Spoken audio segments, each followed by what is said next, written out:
Hello future homeowners! Ano po ba ang pinagkaiba ng pre-selling sa RFO? Unahin na po natin ang pre-selling. Ang pre-selling po, ibig sabihin po nito ay lupa pa lang. So, ang kagandahan po, pag lupa pa lang natin nakuha ang property, ito po ay mas mahaba po yung term na ibibigay sa atin na pagbabayad ni developer. Samantalang kapag ready for occupancy, or ito po yung mga naka-ready na, ito po yung mga nakatayo na yung mga property. So, meaning, mas maikli na po yung ating pagbabayad. So, pwedeng 3 months, 6 months, at pinakamatagal na po ang 12 months. So, kung kayo po ay nagmamadali at gusto nyo na pong matirhan agad yung unit, so, mas maganda po ang RFO o ready for occupancy. Pero kung kayo po ay hindi naman nagmamadali sa paglipat, so, mas maganda po ang pre-selling. Kasi ang pre-selling po ay makakapili din po kayo. Iba dito yung magandang spot. So, mas marami pong option kapag pre-selling.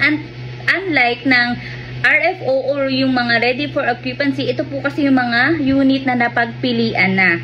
So, yun lamang po. Sana nakatulong ang video na to. Bye!